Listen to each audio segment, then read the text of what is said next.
Welcome दोस्तों, आप सभी लोग स्वागत है हमारे चैनल द एडवेंचर क्लासेस में। आज हम लोग पढ़ने वाले हैं वैद्युत क्षेत्र का पार्ट नंबर दूसरा। ये कक्षा 12 का फिजिक्स है। पिछले वीडियो में हम जो है इसके बारे में चर्चा कर चुके हैं और हम जो है इंट्रोडक्शन, आविष्कृत करने की विधि, आवेशों के गुणधर्म, गुलाम कर्म, ये 4 टॉपिक को हम जो लेक्चर नंबर 1 में बता चुके हैं। तो जो छात्र हमारे लेक्चर नंबर 1 को नहीं देखे होंगे उन लोगों से निवेदन है कि इस वीडियो के डिस्क्रिप्शन बॉक्स में लेक्चर नंबर 1 का लिंक मिल जाएगा, वहां से देख सकते हैं। और हम जो आज लेक्चर नंबर 2 को पढ़ाने चलते हैं। तो जो छात्र आज नए जुड़े होंगे उन सभी लोगों से रिक्वेस्ट है कि चैनल को सब्सक्राइब कर लीजिएगा और बेल आइकन को दबा लीजिएगा, जिससे कि आपको हमारा नया वीडियो आसानी से मिल सके। क्योंकि आप एक लाइक करेंगे, सब्सक्राइब करेंगे तो हम और ज़्यादा मोटिवेट होते हैं अच्छा कंटेंट लाने के लिए, ज़्यादा से ज़्यादा आप लोग को पढ़ाने के लिए। तो चलिए शुरू करते हैं, क्योंकto लाइक करने में आपको कुछ आता नहीं है। ठीक है, चलिए शुरू करते हैं। सबसे पहले 1 2 3 4 मैंने 4 मैं मार्क कर दिया। इन चारों को लेक्चर नंबर 1 भी हम बता चुके हैं, लेक्चर नंबर 01, जिसका लिंक जो है डिस्क्रिप्शन बॉक्स में दिया गया है, आपको देख सकते हैं। आज हम बात करेंगे अध्यारोपण का सिद्धांत, वैद्युत क्षेत्र एवं तीव्रता क्या होती है, वैद्युत क्षेत्र रेखाएं क्या होती है, द्विध्रुव क्या होती है और द्विध्रुव के कारण वैद्युत क्षेत्र तीव्रता 1 2 3 4 5। आज का वीडियो थोड़ा लंबा होगा कंपेरेटिवली, मतलब लगभग में बराबर ही होंगे, थोड़ा बहुत सा लंबा हो सकता है। तो आज जो है आप 5 से लेकर के 9 तक 5 मिनट खुले 2 4 4 और 5 टॉपिक को पढ़ाएंगे लेक्चर नंबर 02 में। तो चलिए शुरू करते हैं अध्यारोपण के सिद्धांत से। ये हमारा टॉपिक से पहला अध्यारोपण सिद्धांत। ये क्या होता है, यदि मान लेते हैं कि आपके पास कोई परीक्षण आवेश Q0 है, ठीक, सपोज करिए कि यहाँ पे इस प्रकार का कोई एक तल है, ठीक है, किसी प्रकार का तल हो सकता है, ठीक। यहाँ पे इस परीक्षण आवेश के Q0 क्या है, Q0 है। अगर इस आवेश पर कई सारे आवेश के द्वारा, मान लेते हैं इस पर plus Q1 Q2 Q3 Q4 dot dot Qn तक कितना भी हो, अगर इन सब के द्वारा इस आवेश पर क्या लगे, बल लगे, क्या लगे, बल लगे, ठीक। तो इस पर लगने वाला कुल बल जो होगा सभी बलों के सदिश योग के बराबर होगा। सदिश योग कहने का मतलब क्या है कि अगर मान लेते हैं कि कई सारा बल जो है इसके ऊपर लग रहा है, इस दिशा में, एक बल या 2 बल कुछ उधर क्यों लग रहा है ना, तो ये घटेगा, है ना। सदिश योग का मतलब ये हुआ भाई एक दिशा में जितना बल लगेंगे उसको एक तरफ ऐड कर लेंगे, माइनस जो विपरीत वाला होगा उसको घटा लेंगे। यानी किसी भी परीक्षण आवेश पर कई सारे आवेश के द्वारा अलग अलग बल लगे तो उस पर लगने वाला कुल बल सभी आवेशों द्वारा लगाया गया बल का सदिश योग होगा। यानी कि इस पर Q0 पर कितना बल लगेगा, तो सभी Q1 Q2 Q3 Q dot dot dot Qn तक जो आवेश है उन सभी के द्वारा बल, मान लेते हैं किसी Q1 द्वारा F1 बल, Q2 द्वारा F2 बल और Q3 द्वारा F3 डॉट डॉट, या Qn द्वारा Fn बल लग रहा है तो उस पर कुल बल जो होगा इन सभी बलों के सदिश योग के बराबर होगा। ये होता है हमारा अध्यारोपण का सिद्धांत। तो क्या लिखेंगे, यदि Q1 आवेश पर Q0 आवेश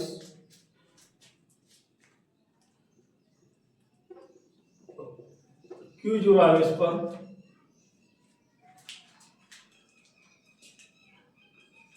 Q1 Q2 dot dot dot Qn बल लगाते हैं, तो डॉट डॉट Qn आवेश जो है Qn क्रमशः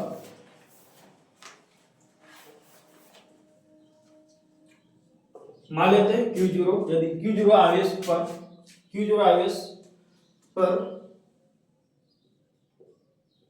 Q1 Q3 Q2 Q3 dot dot Qn क्रमशः F1 F2 F3 dot dot Fn बल लगाए तो लगाए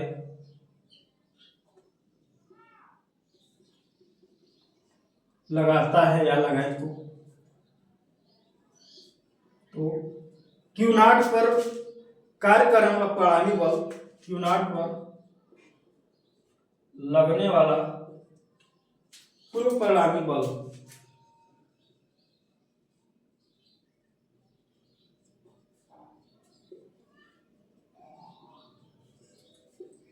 परिणामी बल सभी बलों के सदिश योग के बराबर होगा। परिणामी बल सभी बलों के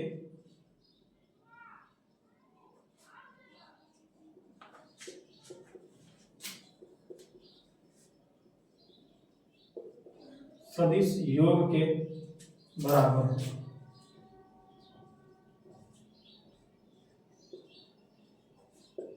यहां तक समझ में आ गया सब कुछ। क्या होता है भाई कि यदि Q0 आवेश पर Q1 Q2 Q3 data Qn क्रमशः F1 F2 F3 dot dot Fn बल लगाए, मतलब कि कोई एक आवेश है उस पर कई सारा आवेश उस पर बल लगाएं तो उस पर कितना बल लगेगा, तो सभी आवेशों द्वारा लगाए गए बलों के सदिश योग के बराबर होगा।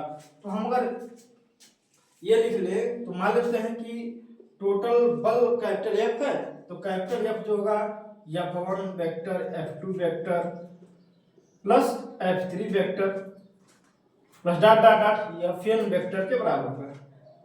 ठीक, या इसको हम समेशन लिख सकते हैं। ठीक, ये होता है हमारा अध्यारोपण का सिद्धांत।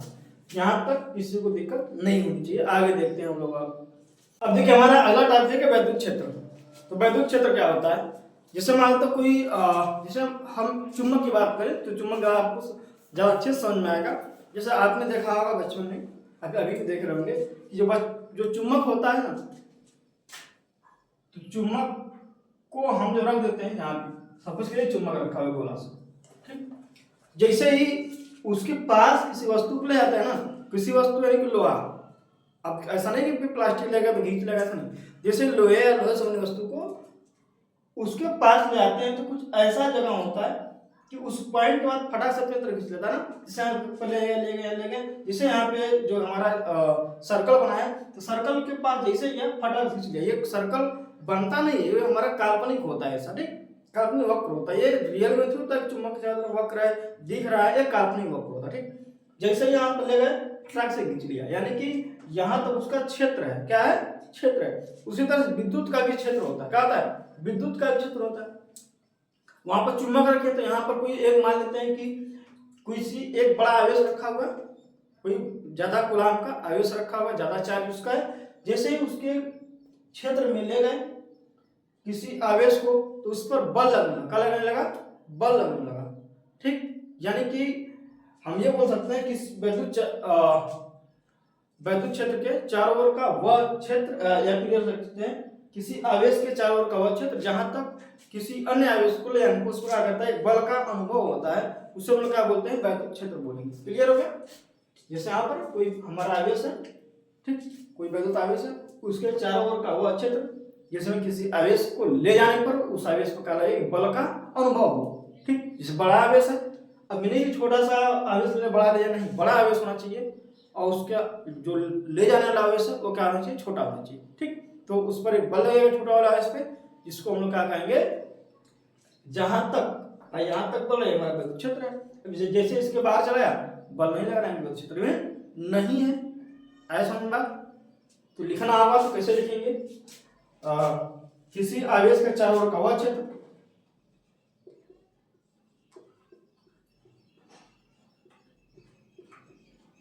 किसी आवेश के चारों ओर का वह क्षेत्र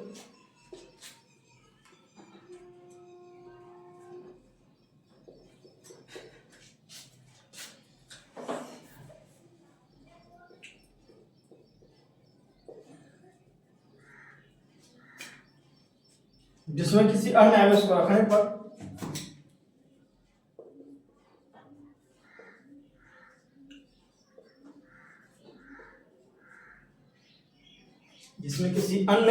को रखने पर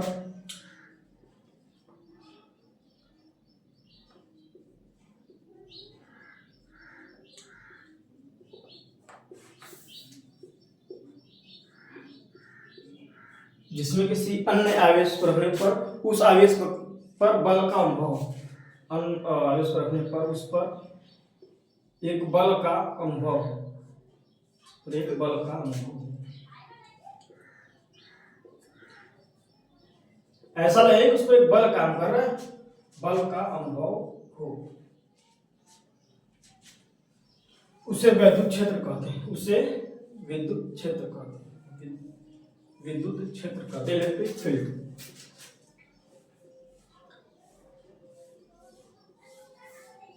आगे बातें समझ लें। जैसे हमारे पास कोई आवेश है, ठीक, उसके चारों ओर का वह क्षेत्र, जिस क्षेत्र में किसी भी अन्य आवेश को ले जाने पर उस आवेश पर एक बल का अनुभव हो, तो जहां तक बल का अनुभव हो रहा है वो पूरा क्षेत्र क्या कहलाएगा, वैद्युत क्षेत्र कहलाएगा। क्लियर हो गया। इसको हम लोग डिनोट करते हैं वैद्युत क्षेत्र, तीव्रता आएगा तो हम लोग इसे डिनोट करेंगे। अब अगला हेडिंग है वैद्युत क्षेत्र की तीव्रता। क्या है? वैद्युत क्षेत्र की तीव्रता। यहां तक समझ में आएगा। जैसे कोई यहाँ पे आवेश है, उसके चारों ओर का वह क्षेत्र जिसमें किसी अन्य आवेश को ले गए तो उस पर वैद्युत बल का अनुभव हुआ। जैसे चुंबक वाला था, एक चुंबक होता है, जैसे ही उसके सर्कल में या फिर उसके पास किसी अन्य वस्तु को ले जाते हैं, जैसे लोहा, तो फटाक से करता है, खींच लेता है ना, फट से खींचता। उसी तरह वैद्युत क्षेत्र में भी होता है। एक बड़ा आवेश है, उसके अगर करीब में छोटा आवेश ले जाएंगे तो उस पर एक बल का अनुभव होगा, लगेगा बल लग रहा है, बल लग रहा है, ठीक। तो हम उसको लोग क्या बोलेंगे, वैद्युत क्षेत्र बोलेंगे उस क्षेत्र को। अगला है वैद्युत क्षेत्र की तीव्रता। अगला हमारा हेडिंग है वैद्युत क्षेत्र की तीव्रता।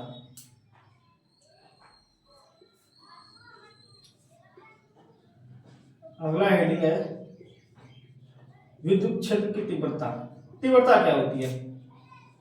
बस कुछ नहीं, यहाँ पर सेम चीज है भाई, तो बल तो लगवे कर रहा है। अगर वही चीज एकांक आवेश पर लग जाए, यानी कि वैद्युत क्षेत्र में एकांक आवेश पर लगने वाला बल, जैसे यहाँ पर है एक आवेश है, बना लेते हैं थोड़ा सा बड़ा अच्छा सा, जैसे यहाँ पे प्लस का क्यू है, ठीक। अब इसके अंदर बड़ा आवेश है, अब यहाँ पर दूसरा आवेश क्यू नॉट ले गए तो इस पर बल कार्य किया, करने लगा। तो जहां तक हमारा ये जैसे एरिया है, ये एरिया तक किसी आवेश को ले जाएंगे उस पर बल कार्य करेगा, इसको वैद्युत क्षेत्र बोलेंगे। अगर उसी एकांक आवेश पर यानी एक कूलम्ब आवेश पर कितना बल कार्य कर रहा है, उसी को वैद्युत क्षेत्र की तीव्रता बोलेंगे। यानी कि एकांक आवेश पर कार्य करने वाले बल को तीव्रता बोलेंगे, ठीक। एकांक आवेश पर कार्य करने वाला बल या लगने वाला बल,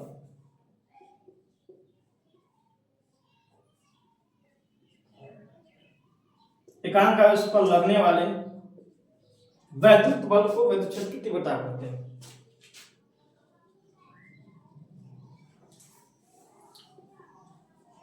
एकांक आवेश पर लगने वाले विद्युत बल को वैद्युत क्षेत्र की तीव्रता कहते हैं।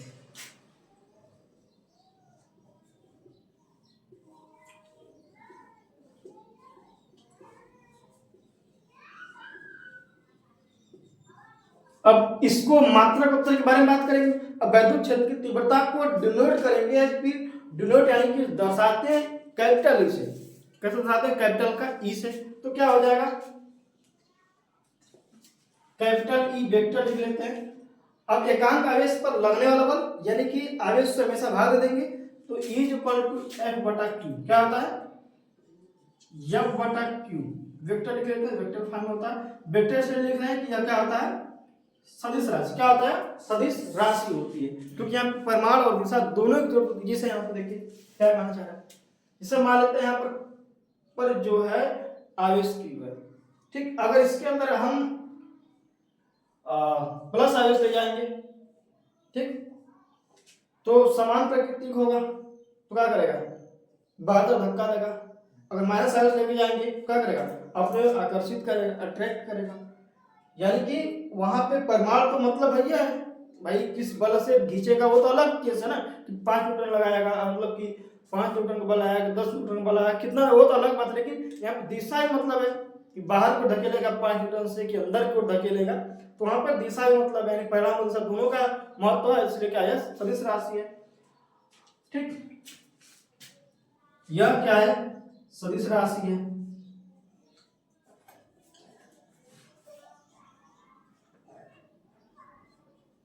थोड़ा सा इसका मात्रक देख लेते हैं, पूछा जाता है। और इसका विधि सूत्र, मात्रक की बात करेंगे तो बल का मात्रक न्यूटन, आपका कूलाम, आवेश मात्रक का आता है कूलाम, यानी कि न्यूटन प्रति कूलाम यानी प्रति सी, या इसी को हम लोग वोल्ट प्रति मीटर क्या बोलते हैं, वोल्ट प्रति मीटर होता है। ठीक, न्यूटन प्रति कूलाम या वोल्ट प्रति मीटर होता है मात्रक इसका। अगर विधि सूत्र की बात कर लेंगे, विधि सूत्र का, तो बल का मात्रक न्यूटन होता है। न्यूटन बल क्या होता है, द्रव्यमान गुणे त्वरण, द्रव्यमान गुणे त्वरण। तो द्रव्यमान को दर्शाते हैं कैपिटल एम से,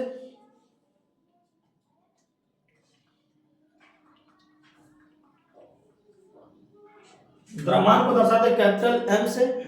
द्रव्यमान त्वरण, त्वरण मीटर प्रति सेकंड स्क्वायर होता है, मीटर को दर्शाते हैं यल से, प्रति है सेकंड का स्क्वायर टी की पावर 2। अब नीचे था ना टी की पावर -2 का हो गया, बल का हो गया, बट्टे का क्या है हमारा कूलाम। कूलाम आवेश होता है, आवेश की बराबर आई गुणे टी, क्या आई गुणे टी, धारा गुणे समय। धारा का मात्रक ये होता है, संकेत ये होता है, समय का टी, यानी 80 से क्या करेगा भाग दे दीजिएगा। तो अब ये वाला ऊपर चल जाएगा तो माइनस हो जाएगा, तो यम यल भी जाएगा तो ऊपर यम के पावर टी के पावर -3 हो जाएगा भाई ना, यम यल टी के पावर -3 ए के पावर -3। यही कहा था हमारे बिंदु से, ये पूछा जाता है, इंपॉर्टेंट है, यहां से पूछा जाता है कि इसकी विमा सूत्र क्या होता है, तो यम यल के पावर -3 टी के पावर -3 हो जाएगा। ठीक, और इसका मात्रक मीटर प्रति कूलाम या वोल्ट प्रति मीटर, इसका भी निकालेगा तो यही आएगा। ठीक, एम एल टी -3 ए -1। विभव सूत्र को हमेशा एक बड़ा क्वेश्चन दर्शाएंगे। अब दिशा क्या होती है, तो वैद्युत क्षेत्र की दिशा वही होगी जो कि वैद्युत क्षेत्र की तीव्रता की दिशा वही होगी जो कि वैद्युत क्षेत्र की दिशा। ठीक है, वैद्युत क्षेत्र की दिशा ही वैद्युत क्षेत्र की तीव्रता की दिशा हो जाएगी। तो लिख लेंगे, तो यह एक सदिश राशि जिसका दिशा क्या होता है, जिसकी दिशा विद्युत क्षेत्र की दिशा होती है। क्या होती है, क्षेत्र की दिशा।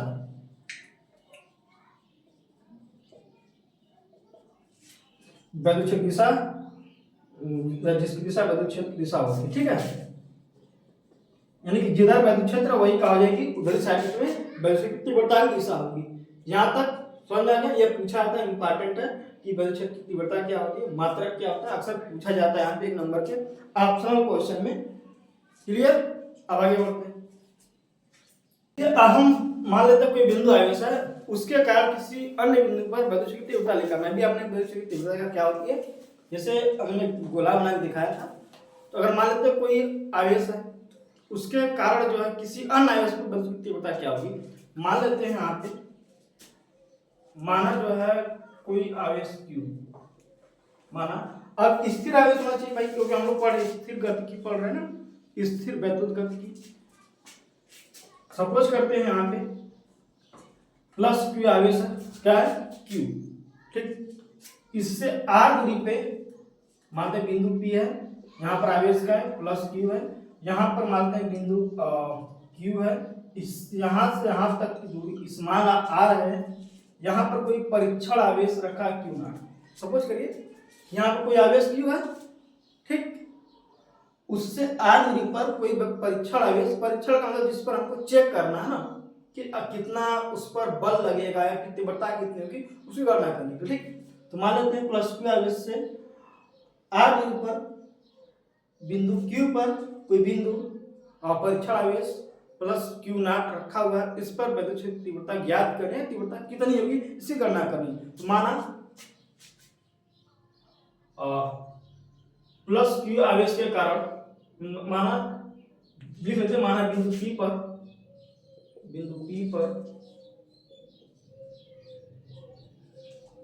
एक आवेश +Q, क्या है +Q है, जिससे r दूरी पर बिंदु P पर जिससे r दूरी पर बिंदु P पर कोई परीक्षण आवेश Q नॉट रखा हुआ है। क्या है? बिंदु पर कोई परीक्षण आवेश Q नॉट है, कोई परीक्षण जिस पर चेक करना है हमको, ठीक है। कोई परीक्षण आवेश Q नॉट है, Q नॉट है, जिस पर वैद्युत क्षेत्र की तीव्रता ज्ञात करनी। क्या है? जिस पर वैद्युत क्षेत्र की तीव्रता ज्ञात करनी है।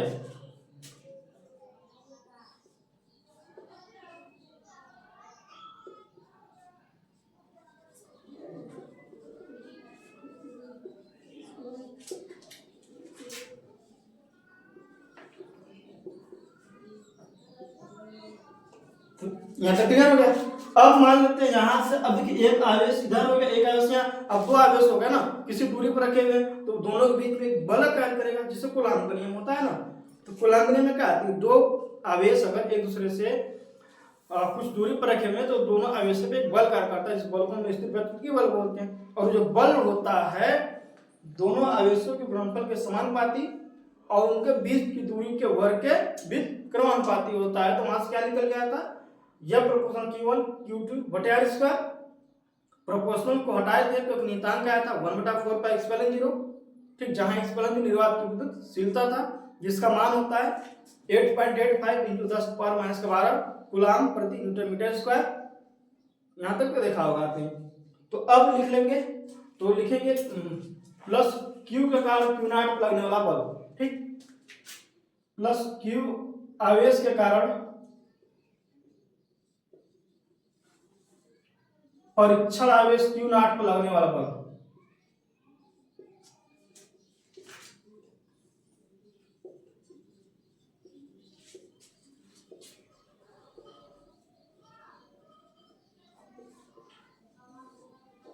बल कितना लगेगा, कूलाम्ब के नियम के अनुसार। कूलाम्ब के नियम के अनुसार क्या होता है, अभी हमने देखा होगा, मालूम नहीं देखा होगा, देख लेते हैं। यहाँ पर प्रोपोर्शनल क्या होगा, Q1 Q2 दोनों आवेशों का गुणनफल भाई, तो यहाँ पे Q और Q नॉट हो जाएगा, है ना, बटे 1/r स्क्वायर, दोनों को मिलाते हैं तो यह प्रोपोर्शनल Q1 Q2 बटे R स्क्वायर यहाँ तक आता होगा। चलिए कूलाम्ब के नियम भी यहाँ लिख लिया आपने। तो यह प्रोपोर्शनल कितना हो जाएगा, Q1 Q2, चलिए एक ही लाइन डायरेक्ट लिख लेते हैं क्योंकि यहाँ पे जोड़ते नहीं यहाँ पे। यह बराबर क्या हो जाएगा, 1/4 पाई एक्सपेलन 0 Q नॉट बटे R स्क्वायर।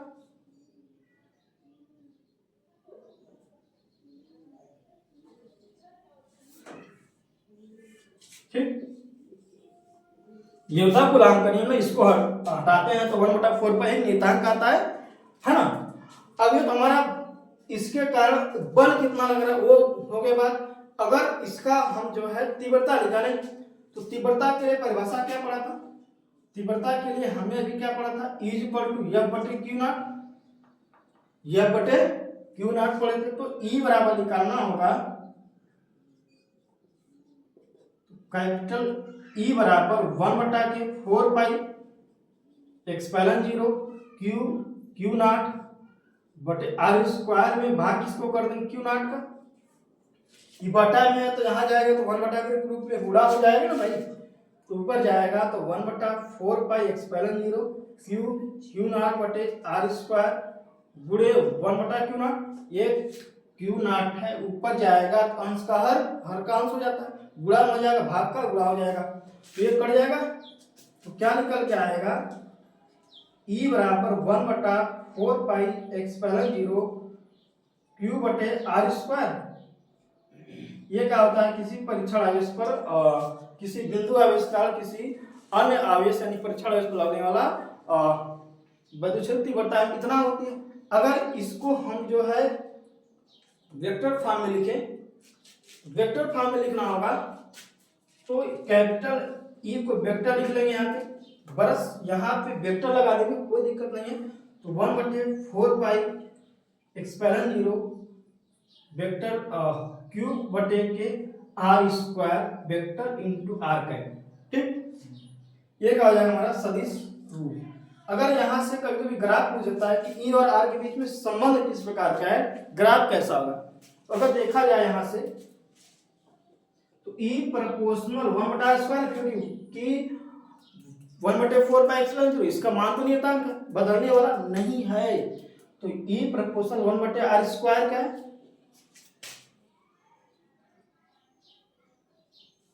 ठीक, यानी E प्रोपोर्शनल आर स्क्वायर।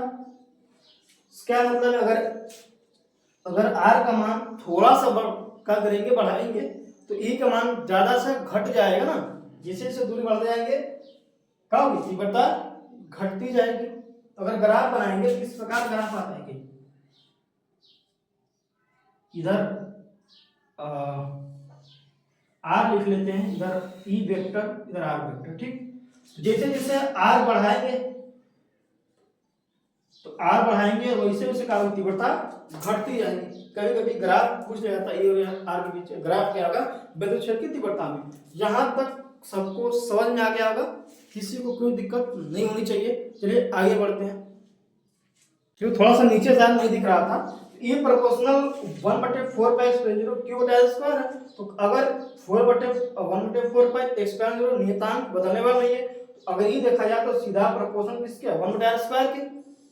तो अगर यहाँ से r का वैल्यू बढ़ाते जाएंगे तो e का वैल्यू बहुत तेजी से घटेगा। जैसे यहाँ पर ग्राफ है, पूरे ये और r के बीच ग्राफ क्या होगा, तो देखिए जैसे जैसे r का मान इधर बढ़ा रहे हैं, e का वैल्यू का धीरे धीरे घटने रहा है। तो ग्राफ करके पूछ लिया जाता है। फिर अगला हेडिंग है विद्युत क्षेत्र रेखाएं क्या होती है।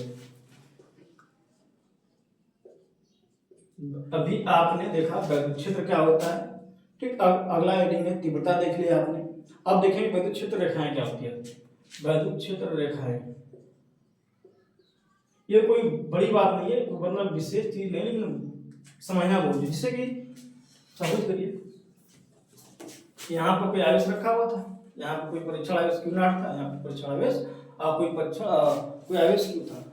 अगर मान लेते हैं कि यहाँ से ये बाहर क्यों गया, या फिर कोई माइनस का है क्यू है, ये अंदर क्यों गया क्यू नॉट, तो ये जिस पथ से अंदर की ओर जा रहा है या फिर जिस पथ से बाहर की ओर जा रहा है, उस पथ को जो बोलते हैं विद्युत क्षेत्र की रेखा है। यानी कि परीक्षण आवेश जिस पथ का अनुसरण करता है, जैसे कि यहाँ से इस पथ से अंदर क्यों गया है, इस पथ को क्या बोलेंगे, विद्युत क्षेत्र रेखाएं। या तो ये वाला प्लस क्यू नॉट है, तो ये बाहर क्यों जा रहा है, तो इसको क्या बोलेंगे, जो पथ है वो क्या है हमारा, जिस पथ से आवेश बाहर की ओर जा रहा है उस पथ को क्या बोलेंगे, विद्युत क्षेत्र रेखा। यानी कि परीक्षण आवेश जिस पथ का अनुसरण करता है उस पथ को विद्युत क्षेत्र रेखाएं बोलते हैं।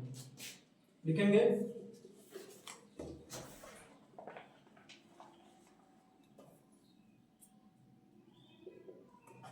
परीक्षण आवेश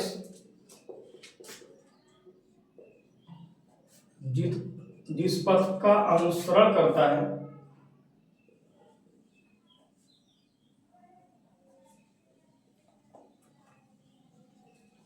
उस पथ को विद्युत क्षेत्र रेखाएं बोलते हैं।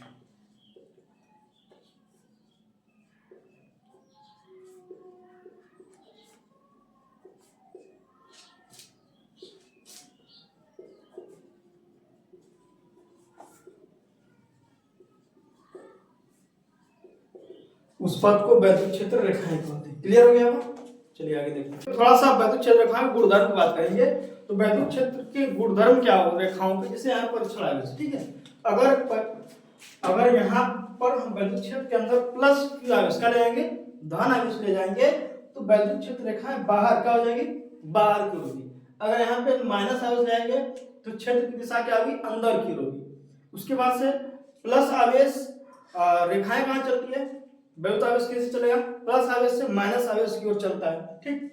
उसके बाद से मान लेते हैं विद्युत क्षेत्र रेखा पर खींची गई स्पर्श रेखा जो होती है विद्युत क्षेत्र की दिशा बताती है। इससे मान लेते हैं कि सब कुछ करिए, ये क्या विद्युत क्षेत्र की रेखा है। अगर यहाँ पर कोई स्पर्श रेखा खींचेंगे तो स्पर्श रेखा विद्युत क्षेत्र की दिशा को बताएगी,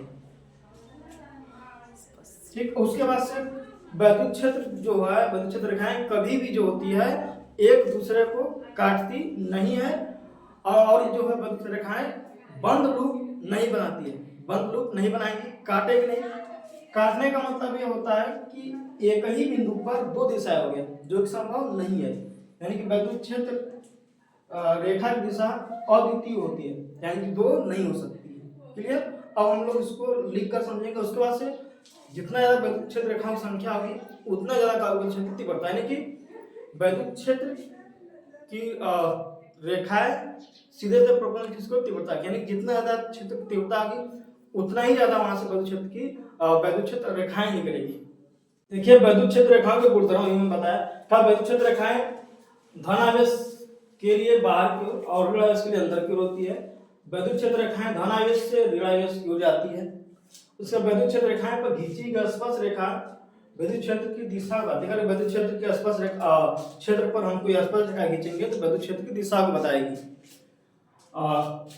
विद्युत क्षेत्र की दिशा किसी दिए गए बिंदु पर अद्वितीय, मतलब किसी भी बिंदु पर अद्वितीय मतलब कि यूनिक, यानी एक ही दिशा होगी, किसी भी बिंदु पर ले लेंगे हम लोग।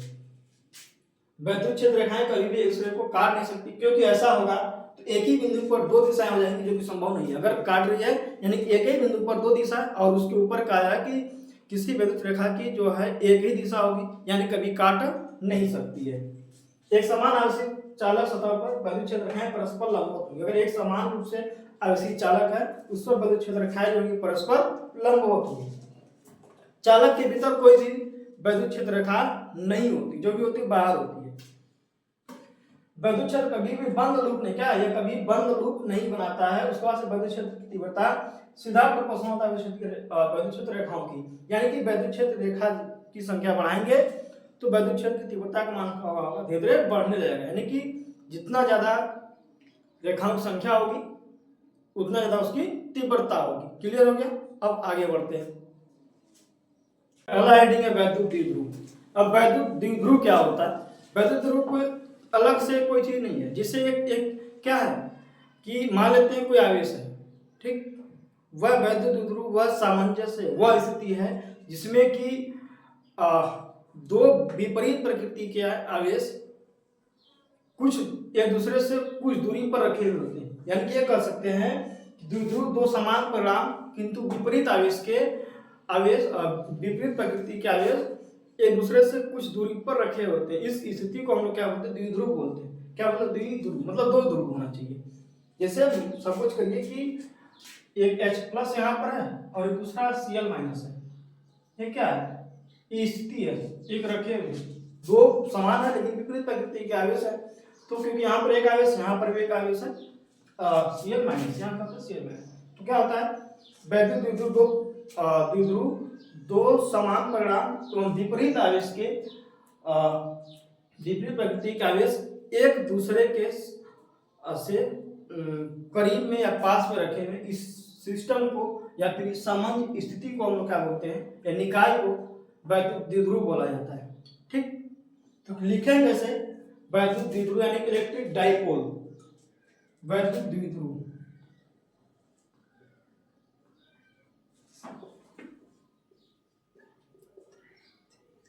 द्विध्रुव तो यह जो होता है दो समान परिणाम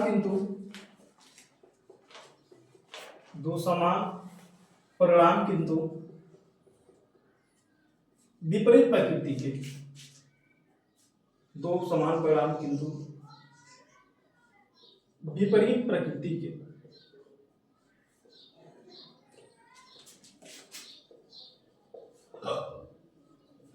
के दो आवेश,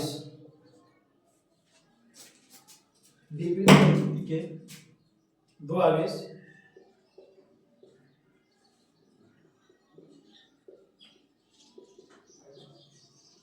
एक दूसरे से कुछ दूरी पर रखे होते हैं।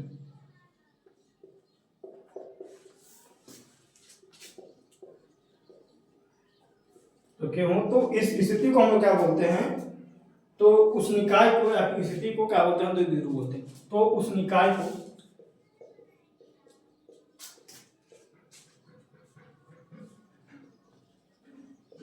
विद्युत द्विध्रुव बोलते हैं।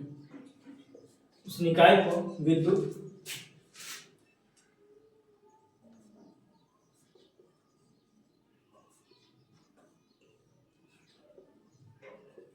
उस निकाय को वैद्युत द्विध्रुव बोलते हैं, कहते हैं। ठीक, यानी क्या मतलब है? वैद्युत द्विध्रुव एक सामान्य है, एक स्थिति है जिसमें समान परिणाम एवं विपरीत आवेश के विपरीत प्रकृति के आवेश एक दूसरे से कुछ दूरी पर रखे होते हैं। इस निकाय को वैद्युत द्विध्रुव बोलते हैं। जैसे यहाँ पर एक H+ है Cl माइनस, समान प्रकृति के विपरीत प्रकृति के और समान परिणाम का एक दूसरे से कुछ दूरी पर रखे हुए इस निकाय को क्या बोलेंगे, वैद्युत द्विध्रुव बोलते हैं।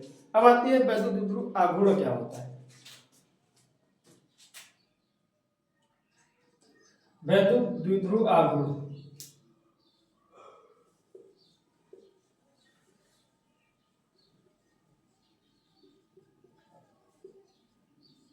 ये क्या होता है, इसमें कहा था कि वैद्युत द्विध्रुव में किसी एक आवेश और उनके बीच की दूरी 2l, जिसे यहाँ पर है ना, इनके बीच की दूरी को 2l लिखते हैं हम हमेशा, l नहीं 2l।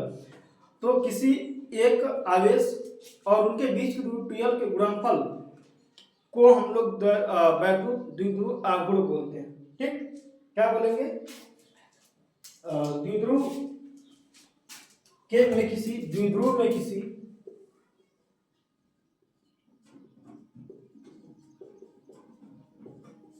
एक आवेश, मान लेते हैं यहाँ पर एक आवेश और इनके बीच की दूरी मान लो 2l, क्या है 2l के गुणनफल को द्विध्रुव आघूर्ण बोलते हैं। वैद्युत द्विध्रुव में किसी एक आवेश और उनके बीच की दूरी 2l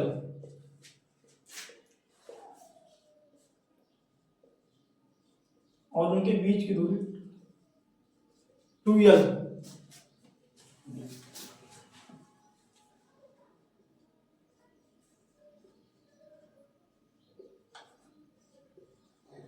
के गुणनफल को वैद्युत द्विध्रुव आघूर्ण बोलते हैं।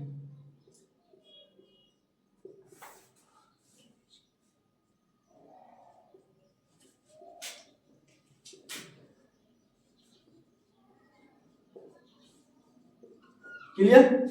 वैद्युत द्विध्रुव आघूर्ण क्या होता है कि द्विध्रुव में किसी एक आवेश और उनके बीच की दूरी के गुणनफल को बीच की दूरी 2l के गुणनफल को द्विध्रुव आघूर्ण बोलते हैं। इसको दर्शाते हैं P से, किसे दर्शाते हैं P से। तो P बराबर कितना हो जाएगा, एक आवेश Q ले लेते हैं और बीच की दूरी 2l, क्या ले लेते हैं 2l, यानी इसको लिखते हैं P बराबर 2ql, लिख सकते हैं, कोई दिक्कत नहीं है। मात्रक क्या हो जाएगा, आवेश की मात्रक कूलाम, लंबाई मात्रक यानी कूलाम मीटर, वैद्युत द्विध्रुव आघूर्ण का मात्रक हो जाएगा कूलाम मीटर हो जाएगा। अब आगे देखेंगे वैद्युत द्विध्रुव का तीव्रता, अच्छी स्थिति और अच्छी स्थिति, वो खूब इंपॉर्टेंट है। अक्सर 2 एग्जाम डेरिवेशन है, 2 में से कोई ना कोई एक हर साल पेपर में आपको देखने को मिल जाएगा। अगला वैद्युत द्विध्रुव का विद्युत क्षेत्र तीव्रता। अब ये 2 अलग अलग स्थितियां होती हैं, एक होता है निरक्षीय स्थिति, एक होता है स्थिर स्थिति। अब दोनों स्थिति में वैद्युत क्षेत्र की तीव्रता क्या होती है, ये दोनों डेरिवेशन हर बार पूछे जाते हैं। आज हम सिर्फ जो है अच्छी स्थिति बताएंगे क्योंकि वीडियो बहुत लंबा हो रहा है। अब दूसरा वाला जो निरक्षीय स्थिति को नेक्स्ट वीडियो में बता देंगे। तो हेडिंग है हमारा पहला अच्छी स्थिति। क्या होता है अच्छी स्थिति,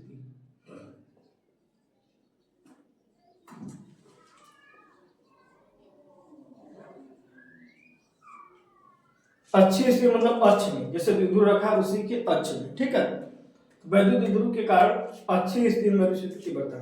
तो मान लेंगे कि पहले बना लेते हैं, सपोज करिए कि एक आवेश यहां पर है प्लस Q और दूसरा आवेश यहां पर है,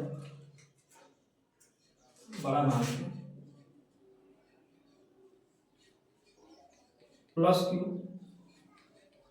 और ये दूसरा आवेश माइनस Q है, एक दूसरे से 2l दूरी पर रखे हुए क्या है,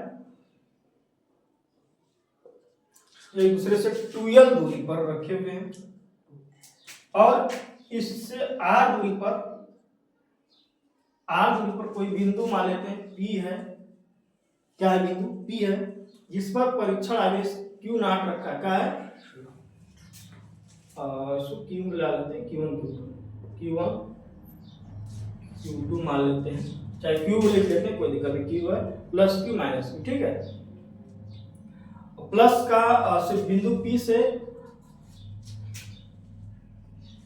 मतलब कि वैद्युत द्विध्रुव के मध्य बिंदु को हम लोग मान लेते हैं O, क्या मान लेते हैं O मान लेते हैं, बड़ा लिख लेते हैं इसको। वैद्युत द्विध्रुव के मध्य बिंदु से R दूरी पर, कितना दूरी पे R दूरी पर कोई परीक्षण आवेश Q0 रखा हुआ है जिस पर वैद्युत क्षेत्र की तीव्रता ज्ञात करनी है, इतना लिखेंगे पहले। तो सब कुछ करिए, लिख लेंगे। पहले लिखेंगे माना एक वैद्युत द्विध्रुव के मध्य बिंदु, लिखेंगे माना एक वैद्युत द्विध्रुव के मध्य बिंदु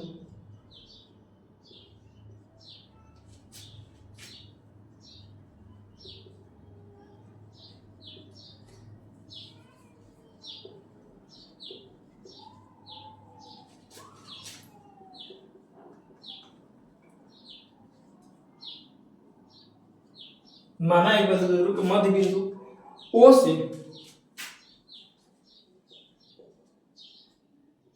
r दूरी पर कोई परीक्षण आवेश r दूरी पर कोई परीक्षण आवेश Q नॉट रखा है। क्या है?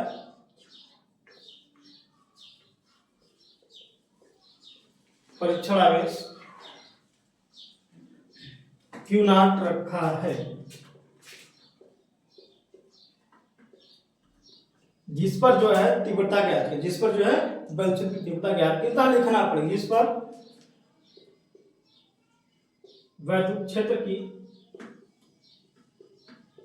तीव्रता की गणना करना। क्या करना? तीव्रता की गणना करना है। इतना तो आपको लिखना पड़ेगा पेपर में, ठीक। पूछा जाएगा कि अच्छी स्टीम वैल्यू की तीव्रता गणना है, तो इतना आपको लिखना पड़ेगा। थोड़ा सा छोटे कीजिए, सही डाल देते हैं। तो आपको मान लेंगे कि मानव द्विध्रुव के मध्य बिंदु O से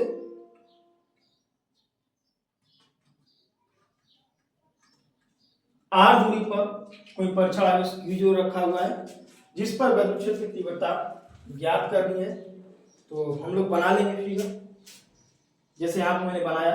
एक वैद्युत द्विध्रुव है, द्विध्रुव का मतलब कि दोनों प्लस विपरीत आवेश होंगे, प्लस आवेश है, एक माइनस आवेश होगा, ठीक। एक प्लस आवेश है, ये हमारा माइनस का आवेश है, यहाँ माइनस लगा है, प्लस लगा है। उसके मध्य बिंदु O से r दूरी पर कोई परीक्षण आवेश Q नॉट रखा हुआ है, इसके लिए वैद्युत तीव्रता ज्ञात करनी है। तो अब अलग अलग आवेश के द्वारा बल लगेगा। अगर इनके बीच देखिए, एक आवेश यहाँ पर, एक आवेश यहाँ पर, दो आवेश हो गए, तो इनके बीच स्थिर वैद्युत बल काम करेगा, गुलाम का नियम लगेगा। अगर हम यहाँ से यहाँ तक की दूरी देखें कितना होगा, पूरा दूरी, अच्छा ये दूरी का 2l है, तो यहाँ से यहाँ तक दूरी l होगा, और O से ये भी दूरी का होगा l होगा, ठीक। तो हम माइनस आवेश से Q नॉट के बीच दूरी कितना होगा, ये पूरा यहाँ से यहाँ तक r है, उस r में से ये उतना घटाएंगे तब नहीं निकलेगा, तो क्या नहीं कि r माइनस का l होगा, ठीक।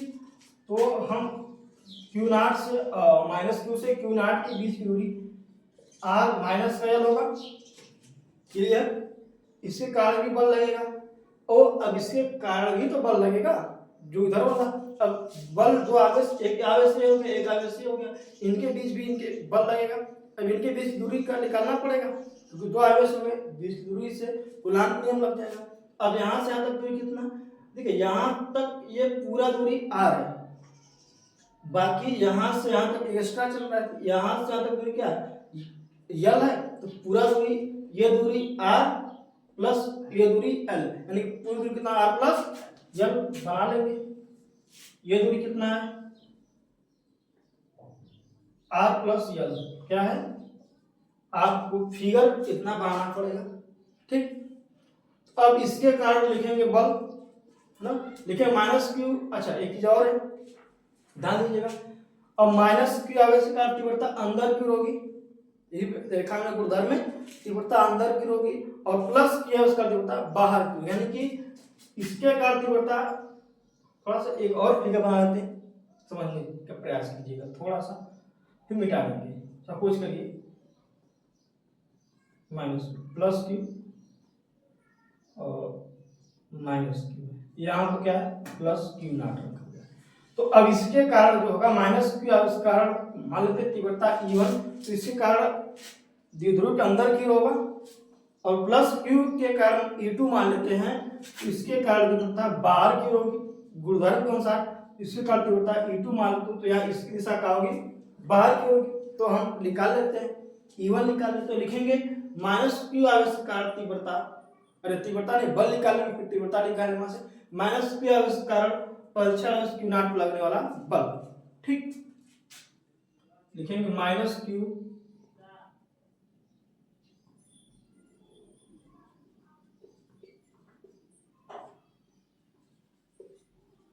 आवेश के कारण परीक्षण आवेश क्यू नॉट पर लगने वाला बल।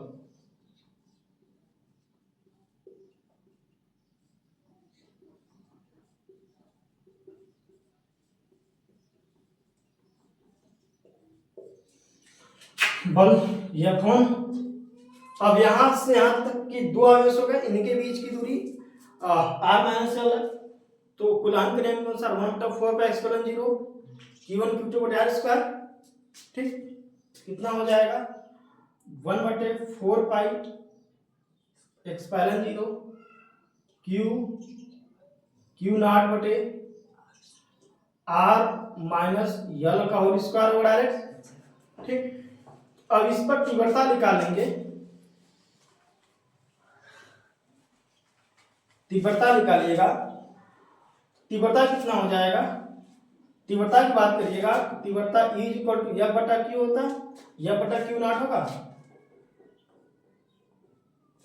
तीव्रता F बटे Q नॉट होगा। इसको मिटा दें, यहाँ वाला इनको समझ आ गया होगा, इसको हटा देते हैं, इरेज कर देते हैं। ठीक है, तो E इक्वल टू F बटा K, तो E1 बराबर, क्योंकि हम E1 ले रहे हैं, मतलब माइनस का E1 उसी का E2 ले लेंगे, तो E1 बराबर कितना हो जाएगा 1/K 4 पाई। अब Q नॉट से इस वाले में Q नॉट से भाग दें, Q नॉट हट जाएगा। ठीक, तो कितना आ जाएगा 1/4 pi epsilon 0 Q into R minus L का होल स्क्वायर। इसको क्वेश्चन नंबर 1 मान लेते हैं। समझ में, यानी इस F में Q नॉट से भाग करें, Q नॉट यहाँ आएगा तो ये कट जाएगा हमारा।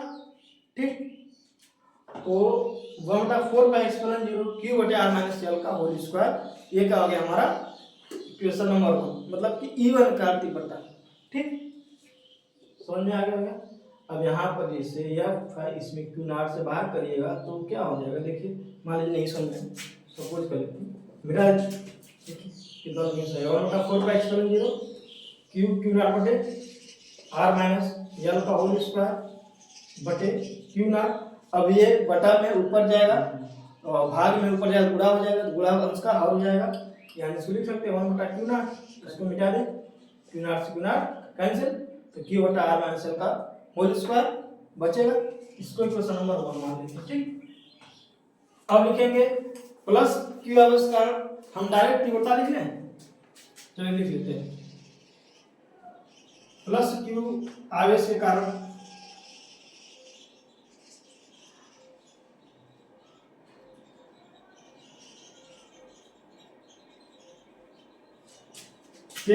परीक्षण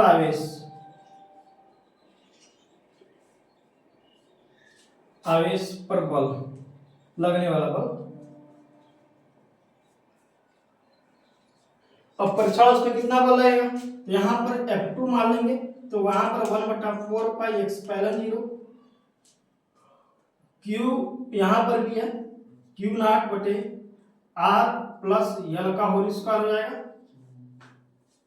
ठीक, तो अगर यहाँ से E2 बराबर निकालिएगा, तीव्रता E2, तो Q नॉट से भाग दे देंगे, तो Q नॉट ऊपर कट जाएगा, क्या बचेगा 1/4 पाई एप्सिलॉन 0 Q बटा के R प्लस एल का होल स्क्वायर।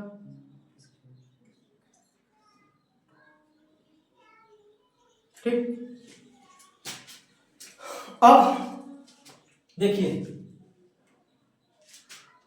थोड़ा सा फिर फिगर देख लीजिएगा, यहाँ पर था एक, यहाँ पर था, इसके कारण E1 था इधर की ओर, E2 बाहर की ओर था, इसका परिणामी निकालेगा अध्यारोपण का सिद्धांत से। अब ये जो है ध्यान दीजिएगा, यहाँ से यहाँ तक की दूरी बहुत ज्यादा है, बहुत ज्यादा है। ठीक, ये इधर है, तो हमने क्या पढ़ा था सिद्धांत, अगर किसी एक आवेश पर कई सारे आवेश के द्वारा बल लगे तो उस पर लगने वाला कुल बल जो होता है सभी बलों के परिणामी योग के बराबर होगा। ठीक, यानी कि इसके द्वारा बल या फिर तीव्रता के केस में होगा।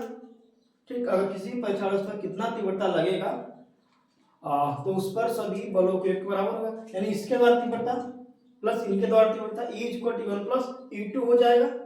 होगा भाई, परिणामी आवेश E1 प्लस E2 एक इधर चल रहा है, किधर चल रहा है, क्या करिएगा, तो ज्यादा वाले उस कम वाले को घटा देंगे ना, सदिश योग का है भाई, तो ज्यादा कौन होगा, कम कितना होगा, तो ज्यादा होने के लिए दूरी नीचे का मान जितना ज्यादा कम होगा, ध्यान दीजिएगा, जितना ज्यादा कम होगा उतने ज्यादा होगा, दूरी कम तीव्रता ज्यादा, दूरी जब बढ़ी तीव्रता कम, यानी इस वाले में से इसको घटा देंगे, capital E equal to E1 minus E2 कर देंगे। ठीक, तो लिखेंगे थोड़ा सा अगर समझ में आ गया हो तो यहाँ वाले को थोड़ा सा मिटाएंगे एक लाइन को, ठीक है, अगर आप लिख लियो तो नीचे दिख रहा है, लिखेंगे Q नॉट पर परिणामी तीव्रता capital E equal to E1 minus का E2, लिखेंगे माइनस प्लस से लगा रहा है, एक्चुअल में जोड़ रहे हैं लेकिन दिशा अलग अलग है ना, इसलिए माइनस लगाना पड़ रहा है, E2 ज्यादा है तो ज्यादा वाले कम को घटा दे रहे हैं। ठीक, अगर समझ में आ गया हो चलिए देखते हैं, इस वाले लाइन को मिटा दें, कोई दिक्कत, यहां से यहां तक कर आप समझ जाइएगा, बना लीजिए बल्कि नदी के लिए। चलिए आप फिगर वाला टर्म को हटा देते हैं, जगह कम है, फिगर वाला टर्म को हम हटा देते हैं पूरा का पूरा। ठीक,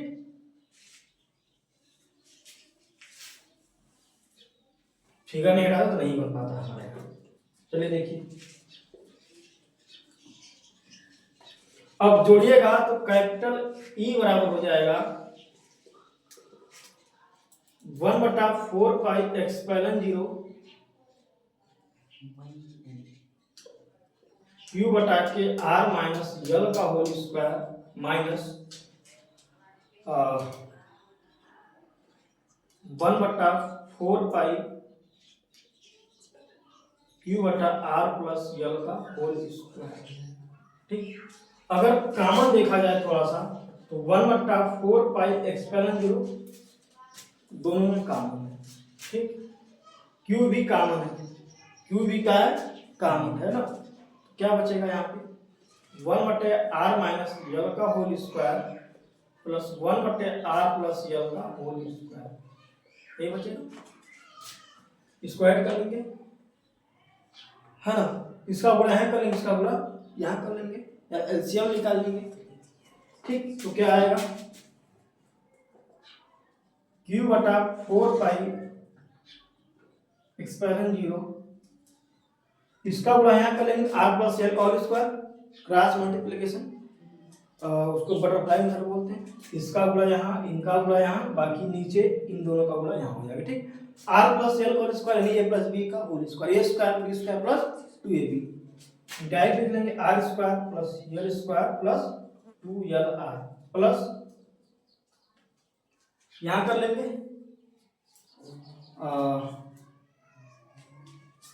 प्लस इसको यहाँ करेगा R का स्क्वायर प्लस L का स्क्वायर। अच्छा, एक चीज यहाँ पर मिसिंग है, बताता हूँ क्या मिसिंग है। मिसिंग ये है कि हम जो है माइनस की आवेश जो यहाँ पर रखे थे, माइनस Q1 Q2 था ना, तो वहां एक पर माइनस आ जाएगा बस। ठीक, बीच में क्या आ जाए, माइनस आ जाएगा बस। ठीक है, अच्छा हाँ ठीक है, माइनस तो है यहाँ, माइनस का तो प्लस कहना है, क्लियर, मिसिंग हो रहा है, मैं कहीं गलत हो रहा है, यहाँ माइनस है तो माइनस का R, उसके बाद R स्क्वायर यहाँ गुणा करेंगे, R स्क्वायर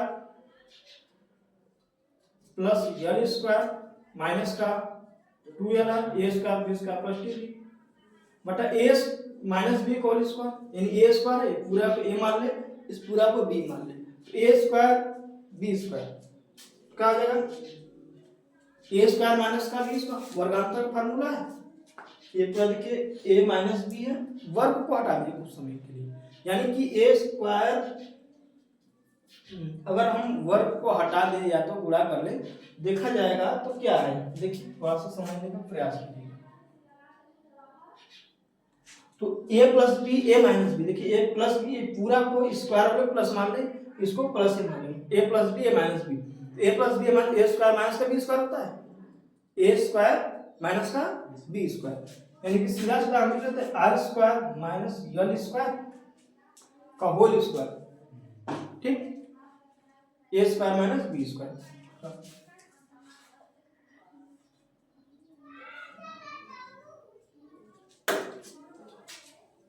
इसका एलसीएम निकालेंगे तो A square A plus B minus B square minus B का स्क्वायर, ठीक है, इसका माइनस करोगे।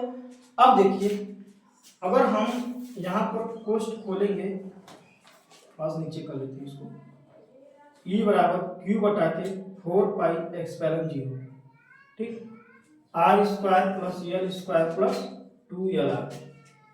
कोष्ट खोलेंगे तो माइनस वाला का हो जाएगा प्लस हो जाएगा, यानी कि माइनस का आर स्क्वायर माइनस का यल स्क्वायर प्लस का 2 हो जाएगा। नीचे कितना हो जाएगा, R square minus L square का होल स्क्वायर, इतना हो जाएगा। तो देखिए R square L square R square square cut जाएगा, 2 कितना हो जाएगा 4 हो जाएगा। तो कैपिटल ई बराबर नीचे दिख रहा है 1/4 पाई स्क्वायर 0 4 बटे R square minus L square का होल स्क्वायर। अब थोड़ा सा और स्पेस लेना पड़ेगा, ऊपर का मिटाना पड़ेगा। तो देखिए क्या हो सकता है, हम लोग ये मान लेते थोड़ा मिटा एक बंद करिए, यहाँ तक थोड़ा सा लिखिए, मैं ऊपर के लाइन कुछ लाइन को हटाता हूँ, यहाँ से यहाँ तक वाले को मैं हटाता हूँ, उसके बाद मैं कर लेता हूँ, ठीक, बोर्ड का मैं तो जगह। अगर देखिए यहाँ हो क्या सकता है, क्योंकि जो है देखिए मिटाता हूँ उसके बाद देखता हूँ।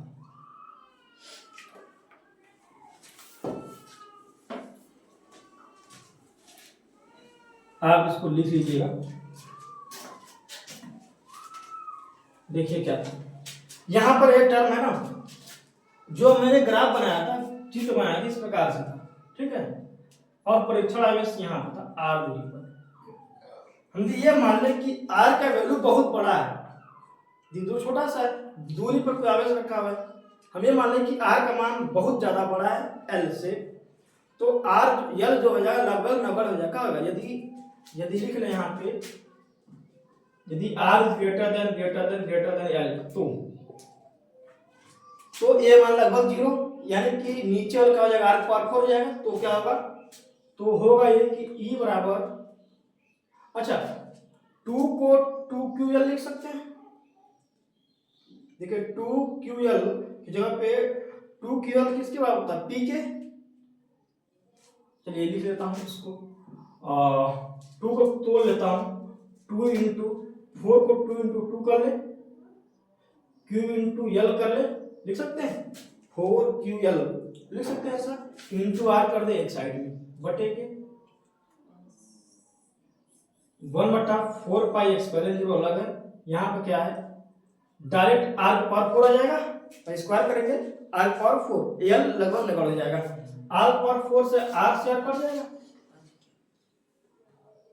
जाएगा यहाँ पे। तो ई बराबर क्या आएगा 1/4 पाई एक्सपेलन 0।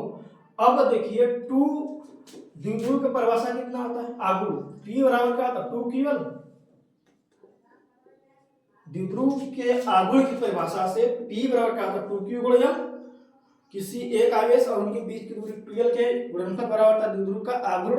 देखिए 2QL की जगह पे लिखे P, लिखेंगे P तो 2 इंटू पी हो जाएगा, आर से आर कट जाएगा तो क्या आर क्यू बचेगा नीचे। यही क्या होता है हमारा वैद्युत क्षेत्र की तीव्रता, क्या होता है, यही हमारा होता है अच्छी स्थिति में वैद्युत क्षेत्र की तीव्रता, क्या होता है अच्छी स्थिति में वैद्युत क्षेत्र की तीव्रता।